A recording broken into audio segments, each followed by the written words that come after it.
The Eagles playing the Jets in Jersey. Now, that's not a glamorous matchup.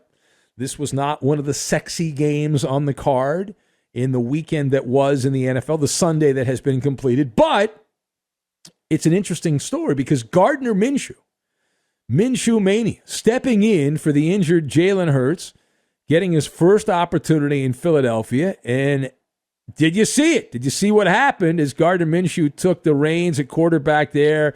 If you missed it, it was a magnificent first half, but throughout the game, the second half not terrible, but the first half was an absolute picture-perfect type performance. Gardner Minshew ended up with 242 yards, not one but two touchdowns, completed 80% of his passes, and the Eagles smoked the Jets. An Eagle beat a Jet in a race, 33-18, so Philly improves to 6-7 with the win, and New York drops to 3-9 on another miserable season for Gang Green. But all of the chatter was about the play of the Eagles' backup quarterback. And do we have a change?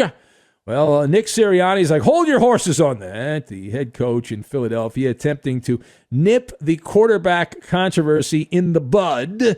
Sirianni saying that Jalen Hurts will remain his starting quarterback this season. Just to prove I am not making this up, here is the voice of the man that made the amazing statement before the season about playing rock, scissors, paper to determine the competitiveness of draft picks. But here you'll hear the question and the answer, Nick Sirianni, on the future of the quarterback position in Philly. I always got to listen to the doctors. I always got to listen to the trainers, and I always got to listen to the player and take all that information and make a decision that's best for the player and our team. Will you remain your quarterback? Yeah, of course. Yeah. All right, of course. And he went on and said he thinks that the quarterback, Jalen Hurts, has played really good football. He said there's been times where he's been one of the best in the league.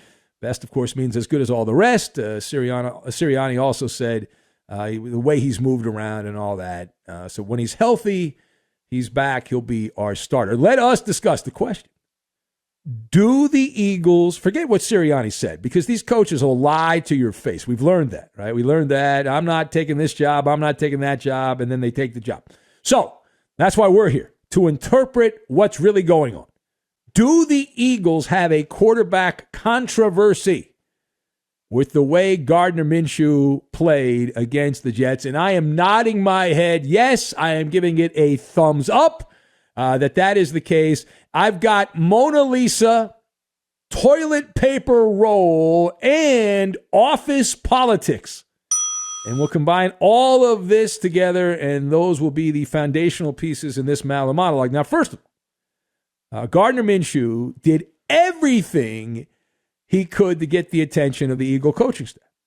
Now, we know that the Philadelphia fan, was paying attention here, and if you weren't paying attention, he certainly opened your eyes.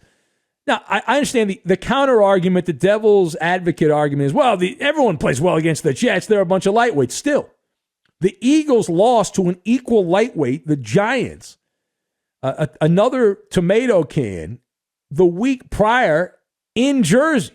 So they were back at the scene of the crime. That was Jalen Hurts who played that game and threw interceptions all over the place.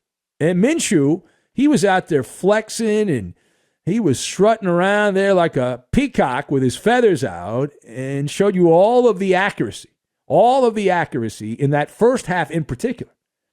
14 of 15 passing the football in the first half, 188 yards, 2 touchdowns, 158.3 perfect quarterback rating. Minshew Mania, painting the Mona Lisa at the quarterback position. It was a masterpiece. It was. He let his play do the talking. And for that, he deserves consideration for another start. Now, the Eagles have a bye week coming up, and so they've got a lot of time to sit back and contemplate the birds and the bees of the quarterback position. Now, secondly, Jalen Hurts, as far as his ability to throw the ball, is flawed. Now, he's a very dynamic player at running the ball, but the argument of Jalen Hurts as a quarterback there's not a lot of defense for Jalen Hurts at his ability to throw the ball.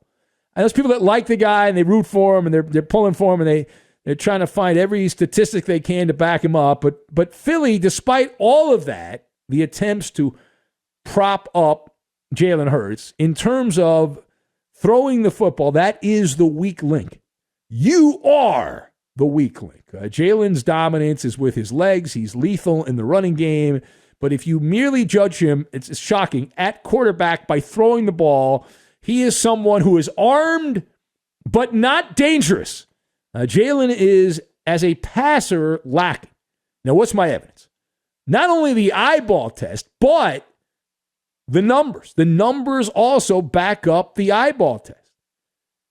And let me give you those numbers here. Let me give you my evidence. So Jalen Hurts, his resume, it's like a toilet paper roll.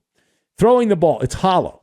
He's the 28th ranked quarterback in a 32-team league. Verkakta would be the term. Trevor Siemian, who just got removed as the starter in New Orleans. Jared Goff, who sucks. Daniel Jones, who's garbage, are among the quarterbacks who rank higher at that position than Jalen Hurts. Jalen is 19th in passing yards, 21st in passing touchdowns, 28th in completion percentage. I can go on and on. His superpower is as a runner. But he's not a running back. He's a quarterback. His kryptonite is throwing the ball. Running, fine. He's almost got 700 yards, 695 yards, and 8 scores on the ground. But judging based on the ability to throw the ball, it's not good. It's not. Open your eyes. Hello? All right, final thought.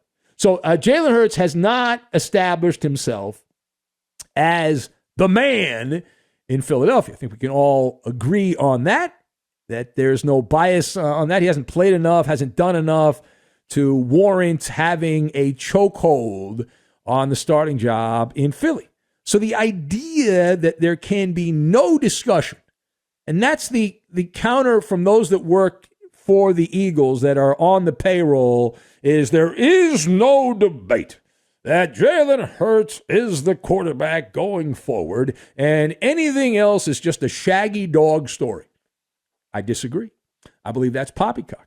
And again, open your eyes, open your mind. This should be wide open. This should be wide open. And there are some factions, and the biggest problem Gardner Minshew is going to have is office politics. Because there are some that work for the Eagles that are buying into the dogma that it's his job and he's the man, Jalen Hurts, and that's it. Which is, we believe, malarkey.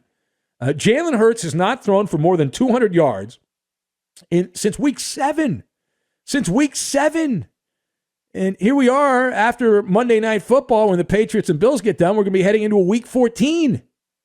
And that was a loss for Philly, some garbage time stats against the Las Vegas Raiders in that game. But wait, there's more.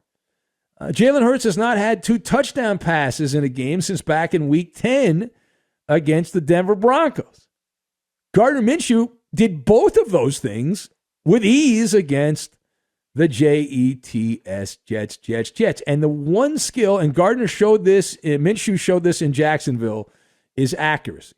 That's his bread and butter. He doesn't have a bazooka for an arm, but he's accurate. And that's the most important skill you have to have. I'm not sitting here saying that this guy, Gardner Minshew, is going to be a top 10 quarterback in the NFL. I'm just saying he's better than the guy the Eagles have right now. That's all I'm saying. Jalen Hurts, as a passer, has been underwhelming.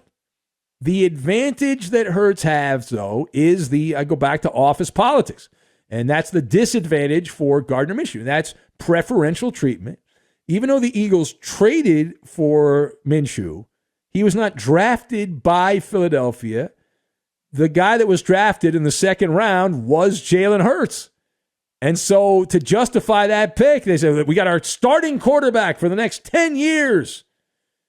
To justify that with a second round pick, even though his performance is not worthy of having a firm grip on the starting job. That's just the reality of the situation. No hard feelings. That's just the way it is.